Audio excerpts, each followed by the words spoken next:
What's up guys, Peth Productions here with the second ever unboxing video. So as you can see, we have one big box and a small box, so let's open it. So here's the company logo. If you know what company it is, you should have a pretty good idea of what we are going to be unboxing.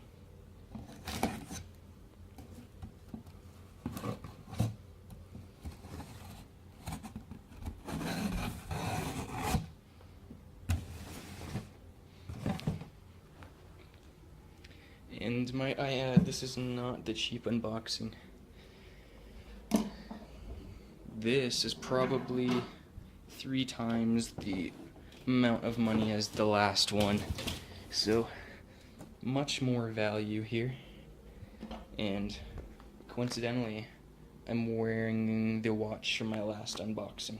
And I will say that I like it way more than I did when I unboxed it because the strap finally stopped squeaking. Just cutting up all the tape real quickly.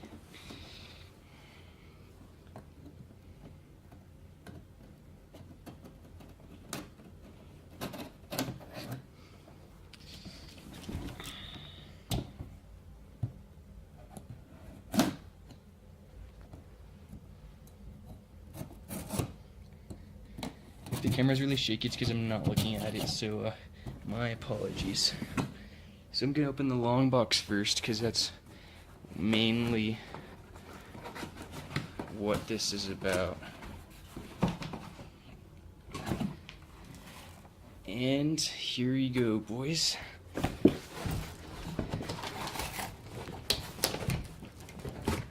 Hold on, there's one more piece of tape. You can probably see it is it's upside down. Here, now it's right side up. It's a Salomon Snowboard with the bindings in this box right here. So first I'm gonna take this out so you can see the flip side. One bit of alarming is that this little piece of plastic right here is open. So I'm not quite sure what's going on right there. But this is the Salomon Sleepwalker. It is a true twin snowboard, which means that it's symmetrical. So I can ride switch, and for those who don't know what that means, it means right foot forward or left foot forward. So here's the shape and just some stats about the board. So I'm gonna flip it over now. So we have this little, I don't know, mortar and sickle. Is this some communist symbol? I don't support that. And a melting clock. You can see that's me in the reflection, so that's how you know it's pretty new. And this weird 4-eyed monkey person. So the top's definitely quite weird, but I bought it because I really liked the bottom and how it looked almost beachy.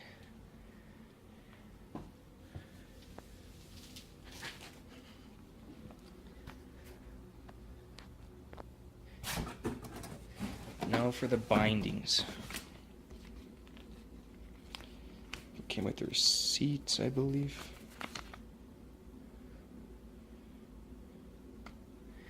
It's just in case I wanted to return it. I'm gonna sit down the camera for 1 second.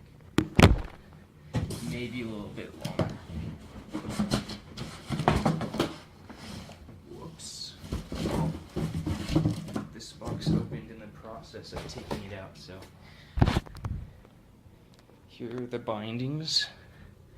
I got them in white. Also from evo.com.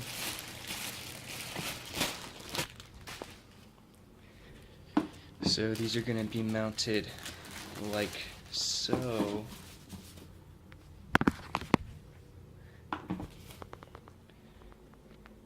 But 2 of them. I do not have a snowboard tool, so once I get these mounted on, it'll be a part of the same video. Oh, sorry. I was recording vertically for a second. It'll be part of the same video, and I'll probably do some usage recordings of it once the season starts.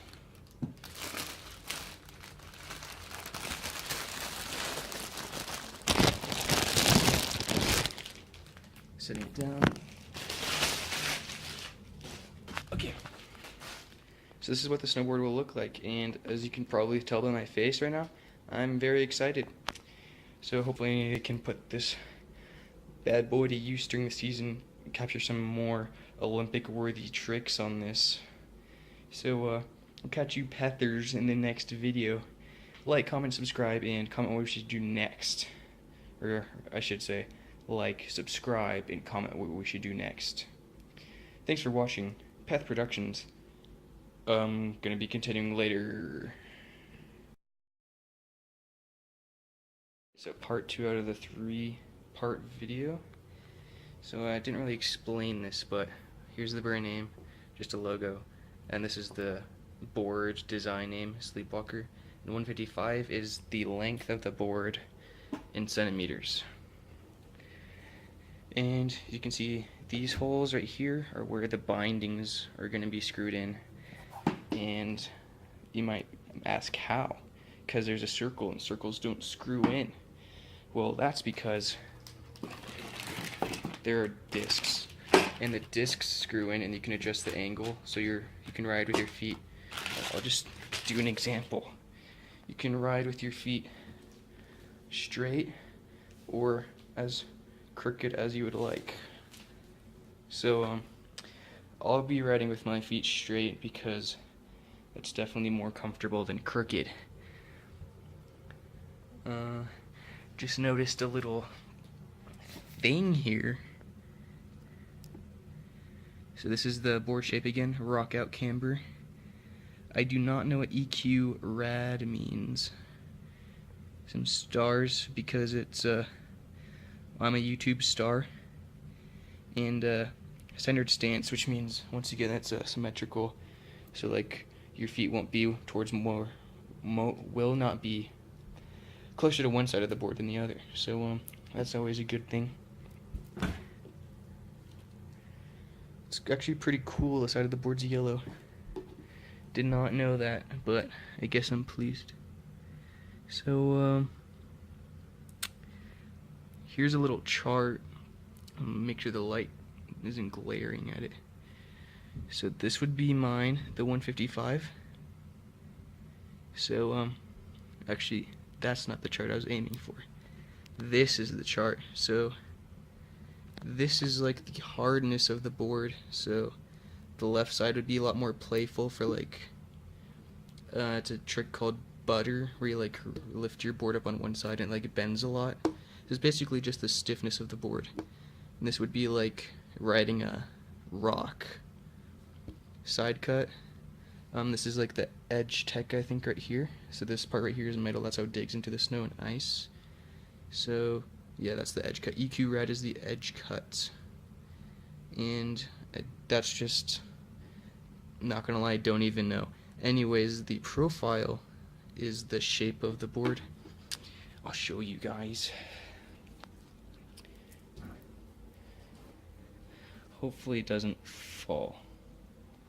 So as you can see right here, let me focus, it's not flat. It bends down and then up, and then it kind of flats out in the middle, and since it's symmetrical, obviously it's going to be the same on the other side. So that's what the chart means. Pretty handy dandy, and it actually shows you up here. Okay, so I can actually explain the edge cut now because I'm literate. So basically the side, like where the nose and tail are in the middle, basically just blends together for the perfect balance of agility and fun. So that's basically it. This would be the springiness of the board and the technology behind that. go ahead and pause the video if you're interested in that, because I'm not very interested in that. So you can go ahead and skip. Or pause, I mean.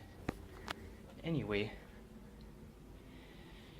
So I got these on evo.com because Evo has the lowest price guarantee, and they always have huge sales on all snowboard skis, and they also have like wakeboards and skateboards, I believe.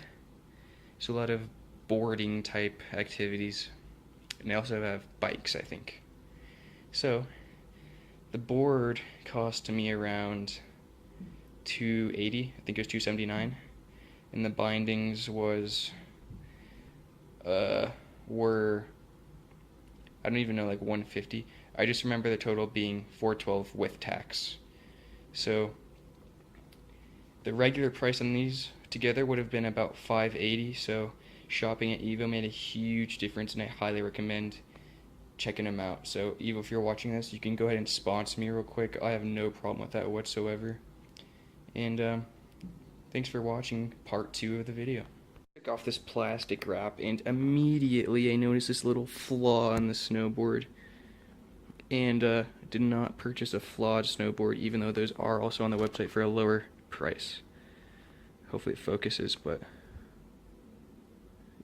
right here, hold on, I need this to focus. Okay, it's kind of focusing now. So as you can see, there's like a little white chipped happy, not happy. So if you actually know what movie that quote is from, just drop that in the description and I'll give you a shout out in the next video.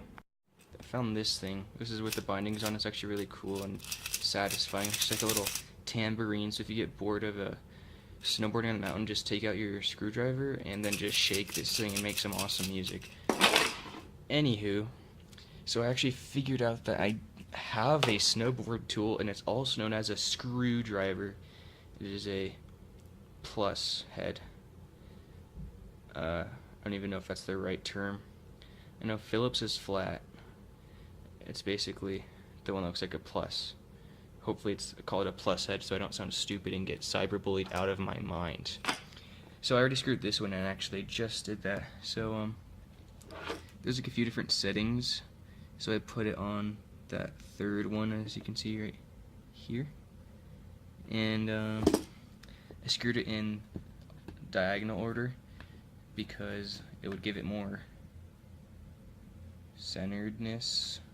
I don't even know what I was trying to say there, but I definitely did this for a reason. I don't know why and how to put that into words. I guess it's because it gave it more stability as I was screwing it in, so like one side wasn't really tight down either, so I like could tie these in easier, if that makes any sense at all. So I'm gonna do this one now. I'll try to do it on camera. I'll actually probably do second clip so I can make it fast forwarded. I was saying, it's because this side's like all rigid, right? And this side was up on the other one, so when you try to do that, it doesn't fit even when you try as hard as you can to make it fit.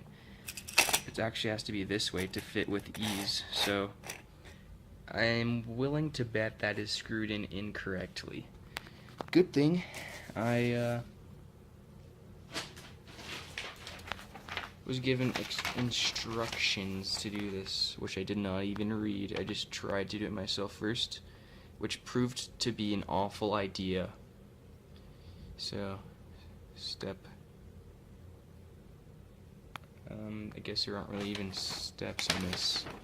So, step number box content. So there's 2 discs,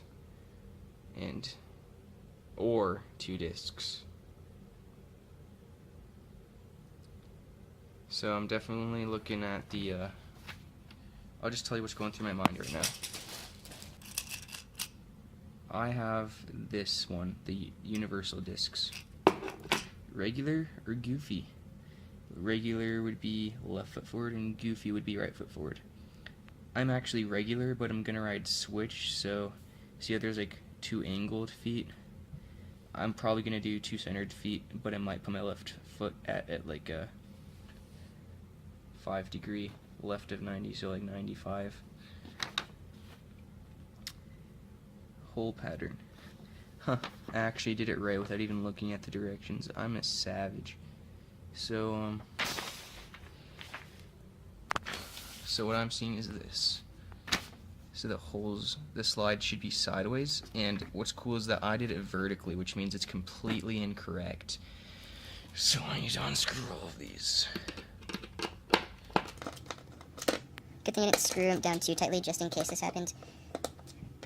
Probably would have been a great idea to actually read the instructions before even attempting to screw in, or even looking at what bindings mount on.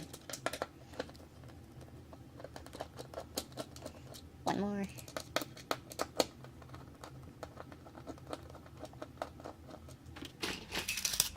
Alright, now it is off, and I do want to use this most inside setting because I like standing with my legs closer rather than farther apart. Don't really like spreading my legs all that much. Might need to edit that out, but oh well. So you can see the screws found little holes on their own because when I move the plate, my camera just froze there, so hopefully the volume didn't screw up, or the audio sync.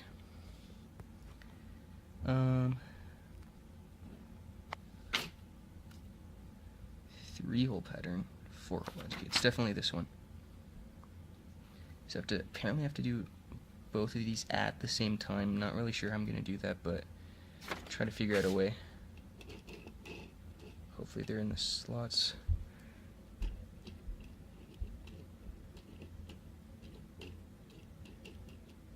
I wonder, still slide sideways.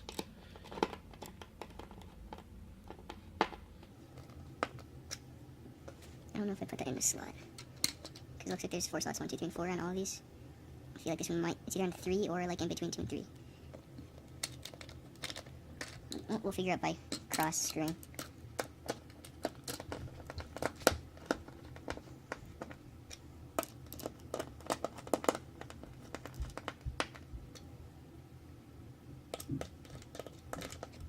I missed a lot there because I'm looking through my camera, so it's like some strange virtual reality, even though my hand is right in front of me. So this is locked solidly, and it looks like I am in 3rd or 4th position available, depending on whichever one I needed to use or wanted to use. So, screwed in, foot pad adjustments. I don't understand what this is saying. Because to me, these 3 pictures are exactly the same, but these 2 are bad, and this one is good. So, I'm gonna pause the recording for a little bit until I figure this one out. So, funny enough, didn't even start screwing that in because I looked at the bottom of the binding where this would connect, and it doesn't, because I just finished screwing both of these in what I believed to be the correct way, and then I remembered as soon as this one was on, I tried to put this on top. It doesn't go in like this, so it looks like I'm gonna have to take it to a snowboard shop and then film when I get home from the shop. So eventful and also kind of uneventful. Peth Productions will catch you guys later in this video. Fantastic news, the board is done. We took it to the snowboard shop, aka asked my dad for help, and I actually figured out, or he did, that this part of the binding lifts up, which is pretty strange, but never would have figured that out on my own, especially because it wasn't in the directions. Actually might have figured it out, but it would have taken a while. So, and I just gave up and played Xbox instead, so here's the final look at the snowboard. Gotta give it a ride and get some footage for you guys. Peth Productions. It's like another product review. Signing off.